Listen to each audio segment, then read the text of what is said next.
Chers amis, bonjour. Nous continuons notre réflexion sur la Vierge Marie. Et aujourd'hui, nous abordons le thème de la vertu de virginité. Qu'est-ce que cette vertu? D'abord, un premier point sur le fait que dans la virginité, on renonce à un bien, on renonce à quelque chose. Dans la virginité, on renonce au fait de se donner à quelqu'un, de recevoir quelqu'un, on renonce au fait des enfants et on renonce aussi au plaisir de la relation qu'il peut y avoir entre un homme et une femme, dans cet ordre-là. Alors, est-ce légitime de renoncer à ce bien? Ce bien n'est pas un bien qui est nécessaire individuellement. C'est un bien qui est nécessaire à l'humanité. Bien sûr, il faut que les personnes soient mariées, mais ce n'est pas un bien qui est nécessaire personnellement, individuellement. Et donc, il est possible de renoncer à ce bien sans que pour autant on renonce au bien en général. On ne renonce pas au bien, au grand bien, pour autant. Deuxièmement, si on renonce au bien du mariage, c'est en raison d'un bien plus grand. Donc c'est qu'il y a une comparaison et qu'on estime qu'il y a un bien qui est plus grand, qui mérite ce renoncement, sinon ce renoncement ne serait pas moral. Et alors on peut se demander, mais quel bien est suffisamment grand pour qu'on renonce au fait de se marier, d'avoir des enfants, etc. Ce bien plus grand ne peut être que spirituel, ne peut être que Dieu lui-même. Parce que le bien du mariage est un grand bien. Et c'est donc Dieu, ce grand bien qu'est Dieu, qui légitime un tel abandon. Alors, maintenant, abordons le bien que l'on préfère. On a vu ce à quoi on renonce. Maintenant, voyons ce bien que l'on préfère, ce bien qu'est Dieu. En fait, tous les biens sur terre, les biens temporels sur cette terre, sont subordonnés, sont ordonnés vers le bien suprême qu'est Dieu. Ils sont comme tournés vers ce bien suprême qu'est Dieu.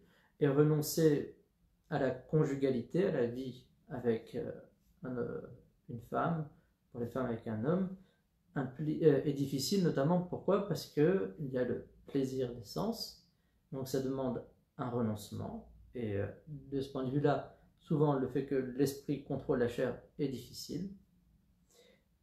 D'une part, et d'autre part parce que l'amour de deux personnes, le fait de s'aimer dans son cœur, peut parfois détourner de l'amour envers Dieu. Parce qu'on va essayer d'accaparer l'autre, par exemple. Dans ce cas, on détournera de l'amour vers Dieu. L'amour vers une autre personne est un amour qui est fini, est limité, tandis que celui vers Dieu est infini, il est illimité, il est éternel. Donc on voit qu'il y a une grandeur supérieure de Dieu. Pour autant, il faut bien comprendre, l'amour humain est compatible avec l'amour de Dieu. Le fait d'aimer une personne ne doit pas être un obstacle. Ça peut l'être en raison du péché, parce qu'on est marqué par le péché, donc on est gêné, par exemple dans le désir, ou dans le fait de vouloir accaparer l'autre, on peut être marqué par le péché. Donc du coup, ça nous détournera de Dieu. Mais ça ne peut pas être le cas, et c'est possible que ça ne soit pas le cas. Mais la virginité a cet avantage de nous tourner directement vers Dieu. On ne peut pas prendre d'une certaine manière ce risque. On est directement tourné vers Dieu. De plus, la virginité est en elle-même bonne. C'est ce que dit saint Paul en 1 Corinthiens 7, 33-34. L'homme qui n'est pas marié a les soucis des affaires du Seigneur, des moyens de plaire au Seigneur. C'est-à-dire, dans la virginité, on est comme tourné vers une contemplation de Dieu.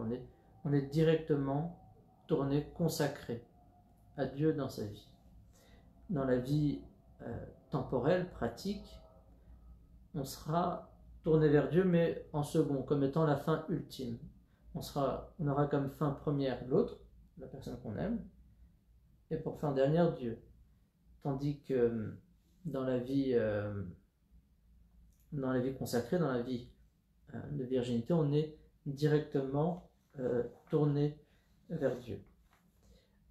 Ici, pour conclure, il faut bien comprendre que les deux sont nécessaires, mais que la consécration à Dieu dans la virginité est d'une certaine manière meilleure. C'est un bien supérieur que de se tourner directement vers Dieu. Les deux ont besoin l'une de l'autre. Les deux sont deux biens. Le mariage est un grand bien. C'est une chose magnifique. C'est une chose magnifique. Et la vie dans la virginité consacrée à Dieu est tout de même un bien meilleur parce que directement tourné vers Dieu, tandis que le bien du mariage sera tourné vers autrui, ce qui est totalement légitime, mais doit être aussi ouvert in fine vers Dieu. Amen.